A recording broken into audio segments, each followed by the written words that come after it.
नमो भगवते त्रिविक्रमाय नमः। जय श्री हरि। नमस्कार दोस्तों, स्वागत है आप सभी का हमारी यूट्यूब चैनल पार्थो हिंदू धर्म में। आप सभी पर भगवान श्री हरि विष्णु की कृपा सदा और सर्वदा बनी रहे।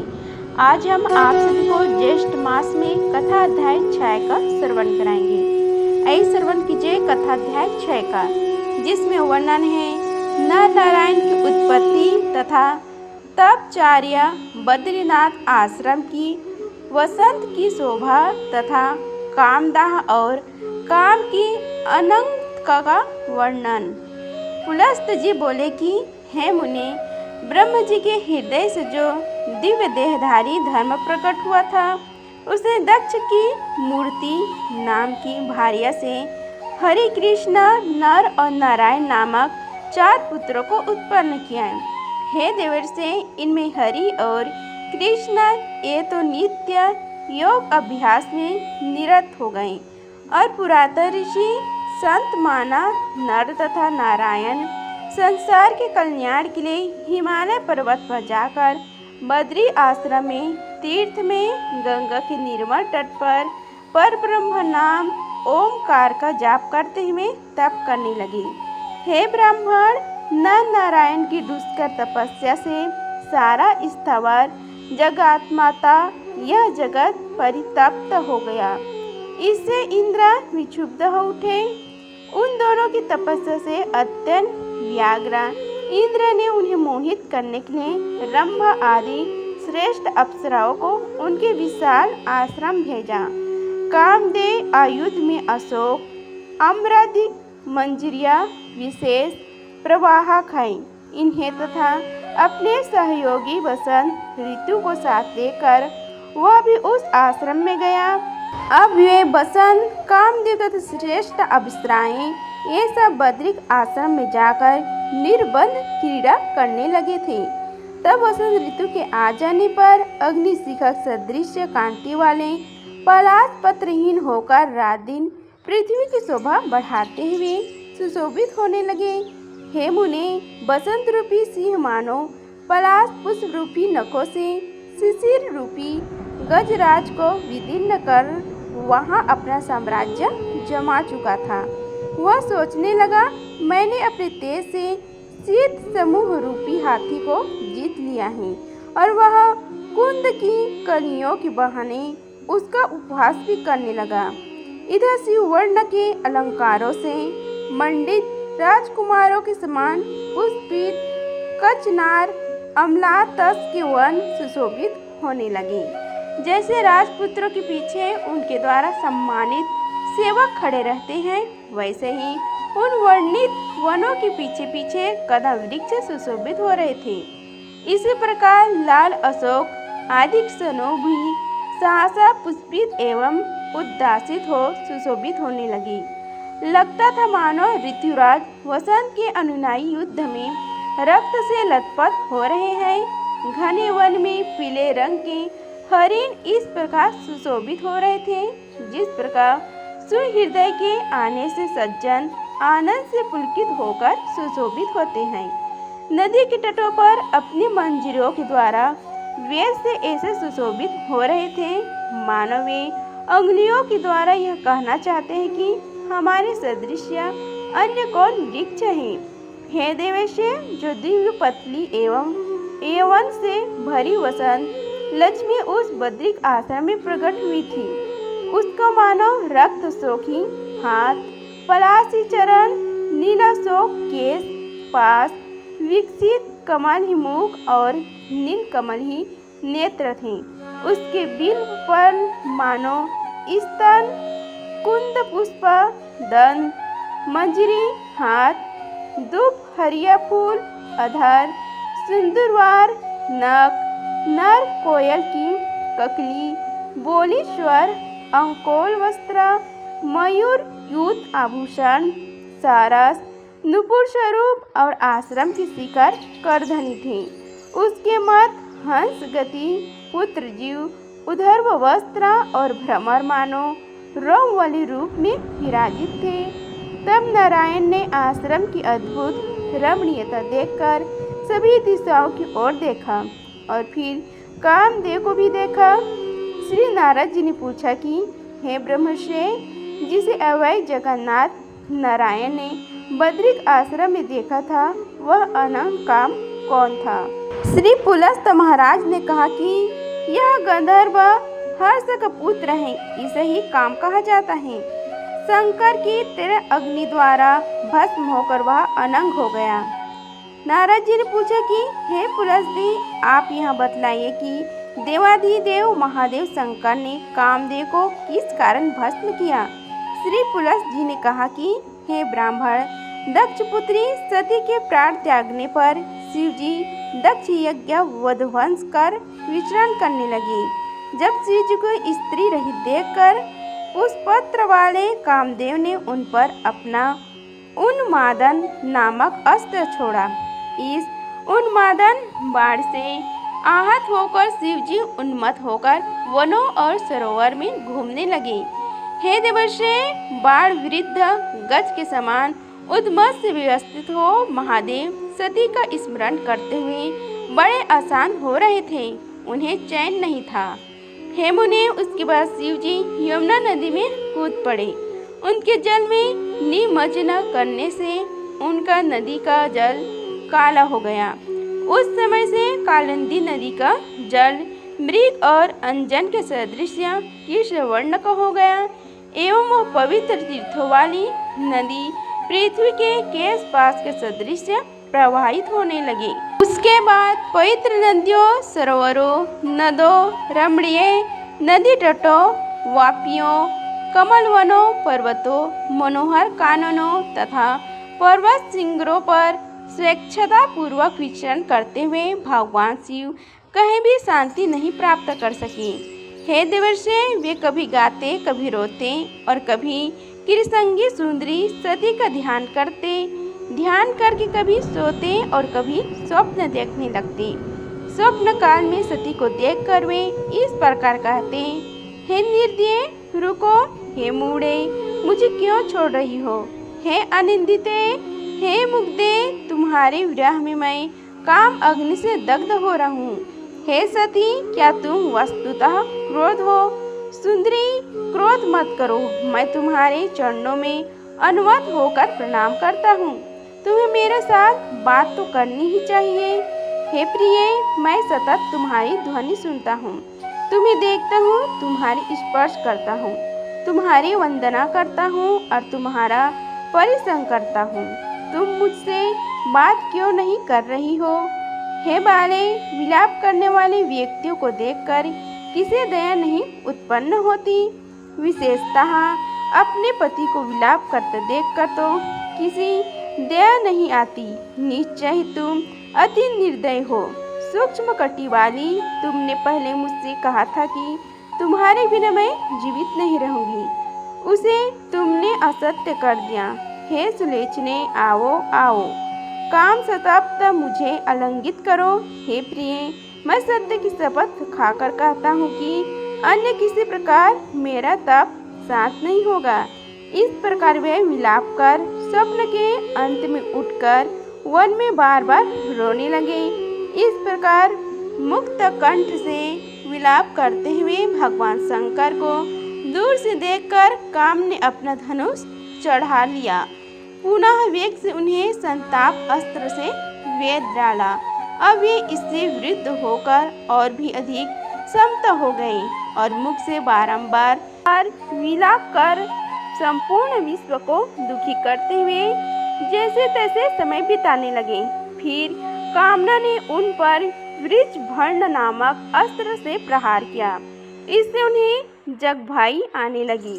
अब काम के बाणों से विशेष पीड़ित होकर जगभाई लेते हुए चारों ओर घूमने लगे। इसी समय उन्होंने कुबेर के पुत्र पंचलिका को देखा और उसको देखकर उसके पास जाकर त्रिनेत्र शंकर ने यह बात कही, हे भातृत्व, तुम अभिमत विक्रमशाली हो।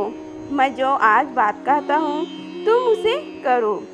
पंचालिका ने कहा, हे स्वामी, आप जो कहेंगे देवताओं द्वारा सुदुष्कर होने पर भी उसे मैं करूँगा। हे अतुल बलशाली शिव, आप आज्ञा करें।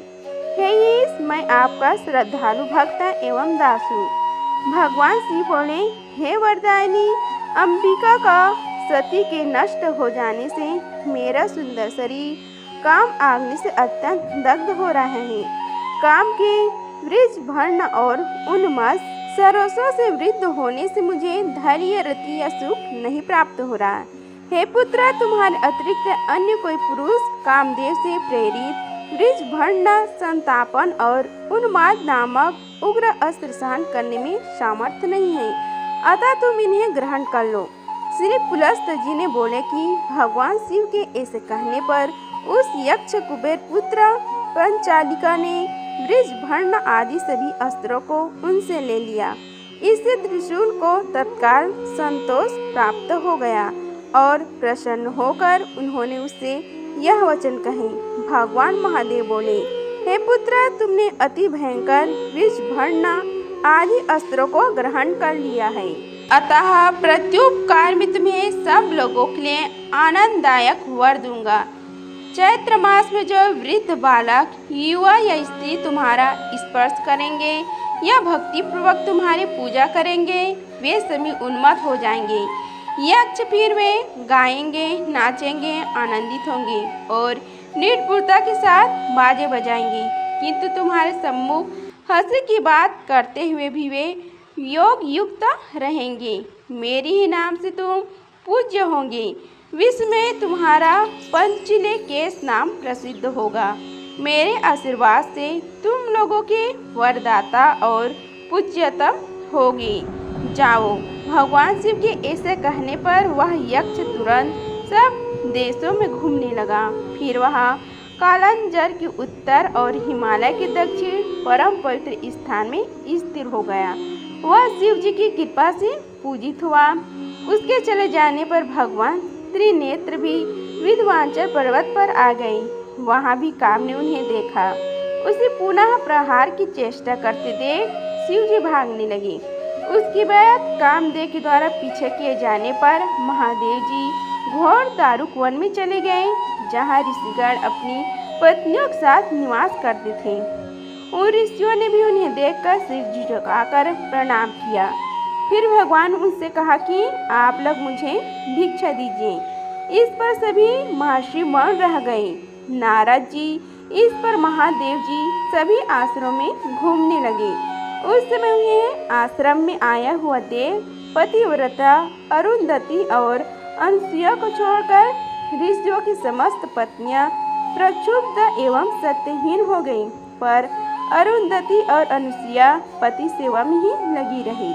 अब शिव जी जहाँ जहाँ जाते वहाँ वहाँ संक्षुभित कामर्ता एवं मत्स्य विकल इंद्रियों वाली स्त्री भी जाने लगी। मुनियों की ये स्त्री अपने आश्रम को सुना छोड़ उनका इस प्रकार अनुसरण करने लगी, जैसे करेणु मद गज का अनुसरण करे। हे मुनि, यह देखकर ऋषिगण क्रोध हो गए एवं कहा कि इनका लिंग भूमि पर गिर जाए। फिर तो महादेव का लिंग पृथ्वी को विदीर्ण करता हुआ गिर गया एवं तब नील लोहित त्रिशूल अंत ध्यान हो गई। वह पृथ्वी पर गिरा लिंग उसका भेदन कर तुरंत रसतल में प्रविष्ट हो गया एवं ऊपर की ओर भी उसने विश्व ब्रह्मांड का भेदन कर दिया। इसके बाद पृथ्वी, पर्वत, नदियाँ, पादप तथा चराचर से पूर्ण समस्त पाताल लोक कांप उठे। पितामह ब्रह्म भूलोक आदि भुवनों को संक्षुब्ध देखकर श्री हरि विष्णु से मिलने क्षीर सागर पहुँचे। वह उन्हें देख भक्तिपूर्वक प्रणाम कर ब्रह्म ने कहा कि हे देव, समस्त भुवन विक्षुब्ध कैसे हो गए हैं। इस पर श्री हरि ने कहा कि हे ब्रह्मा, महर्षियों ने शिव के लिंग को गिरा दिया। उसके भार से कष्ट में पड़ी आर्त पृथ्वी विचलित हो रही है। इसके बाद ब्रह्म जी उस अद्भुत बात को सुनकर देवेश हम लोग वहाँ चले ऐसे बार बार कहने लगे। फिर ब्रह्म और जगतपति विष्णु वहाँ पहुँचे जहाँ शंकर का लिंग गिरा हुआ था। वहाँ उस अत्य लिंग को देखकर आश्चर्यचकित होकर हरि गरुड़ पर सवार हो उसका पता लगाने के लिए पाताल में प्रविष्ट हुए। हे नारद जी, ब्रह्म जी अपने पद्यासन के द्वारा संपूर्ण ऊर्ध्वकाश को लांग गए, पर उस लिंग का अंत नहीं पा सके और आश्चर्यचकित होकर वे लौट आए। हे मुनि, इसी प्रकार जब चक्रपाणि भगवान विष्णु भी सातों पतालों में प्रवेश कर उस लिंग का बिना अंत पाए वहां से बाहर आए, तब ब्रह्म विष्णु दोनों शिवलिंग के पास जाकर हाथ जोड़कर उनकी स्तुति करने लगे। ब्रह्म विष्णु बोले कि हे शूर्पाणि जी, आपको प्रणाम है। हे वृषध्वज, हे जुमुत वाहन, हे कवि सर्वा त्रयंबकर शंकर, आपको प्रणाम है। हे महेश्वर, हे महेशान, हे शूणाक्षर, हे वृषकपे, दक्ष यज्ञ विध्वंसक, काल रूप शिवे, आपको प्रणाम है। हे परमेश्वर, आप इस जगत के आदि मध्य एवं अंत हैं। आप सर्वस्व पूर्ण भगवान, सर्वत्रगामी या सर्वत्र व्याप्त हैं। आपको प्रणाम है। श्री पुलस्त मुनि ने बोला। उस दारुवन में इस प्रकार स्तुति किए जाने पर वक्ताओं में श्रेष्ठ हरि ने अपने स्वरूप में प्रकट होकर अर्थात मूर्तिमान होकर उन दोनों से इस प्रकार कहा। श्री शंकर जी बोले, आप दोनों सभी देवताओं के स्वामी हैं। आप लोग चलते चलते थक गए हैं तथा काम अग्नि से दग्ध और मुझ सब प्रकार से अस्वस्थ व्यक्ति की क्यों स्तुति कर रहे हैं। इस पर ब्रह्मा तथा विष्णु जी बोले, हे शिव जी, पृथ्वी पर आपको जो यह लिंग गिराया गया है उसे पुनः आप ग्रहण करें, इसलिए हम आपकी स्तुति कर रहे हैं। शिव जी ने कहा कि हे श्रेष्ठ देवो, यदि सभी देवता मेरी लिंग का पूजा करना स्वीकार करें तभी मैं इसे पुनः ग्रहण करूंगा, अन्यथा किसी प्रकार भी इसे नहीं धारण करूंगा। तब भगवान विष्णु बोले, ऐसा ही होगा। फिर ब्रह्म जी ने स्वयं उस स्वर्ण के सदृश पिंगल लिंग को ग्रहण किया। तब भगवान ने चारों वर्णों को हर लिंग की अर्चना का अधिकारी बनाया। इनके मुख्य शास्त्र नाना प्रकार के वचनों से प्रख्यात हैं।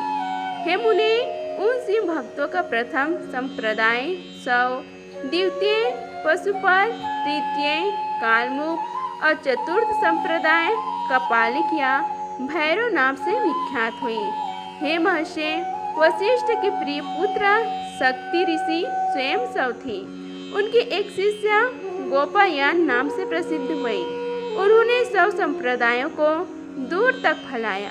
तपोधन भारद्वाज महापशुपत थे और सोमकेश्वर राजा ऋषभ उनके शिष्य हुए, जिनसे पशुपत संप्रदाय विशेष रूप से परिवर्तित हुआ।